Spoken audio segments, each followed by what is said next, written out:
ഹിജ്റ വർഷം ആരംഭിക്കുന്നത് വിശുദ്ധ മാസമായ മുഹറമിനോട് കൂടെയാണ്. ഈ മാസത്തിലെ വ്രതാനുഷ്ഠാനം റമദാൻ മാസത്തിലെ വ്രതാനുഷ്ഠാനങ്ങൾക്ക് ശേഷം ഏറ്റവും പുണ്യകരമായതാണ്.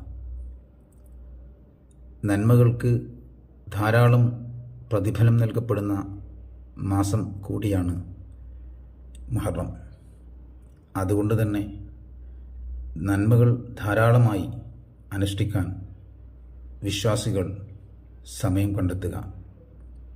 തിന്മകൾക്ക് കൂടുതൽ ശിക്ഷ ലഭിക്കുകയും ചെയ്യുന്ന മാസമാണ് മുഹറം. അതുകൊണ്ട് തന്നെ പാപങ്ങളിൽ നിന്ന് പരമാവധി വിട്ടുനിൽക്കാൻ ഓരോ വിശ്വാസിയും ശ്രദ്ധിക്കുക. ഈ മാസത്തിലെ 10ാമത്തെ ദിവസം അനുഷ്ഠിക്കുന്ന വ്രതം കഴിഞ്ഞുപോയ ഒരു വർഷത്തെ പാപങ്ങൾ പൊറുപ്പിക്കുന്നതാണ്.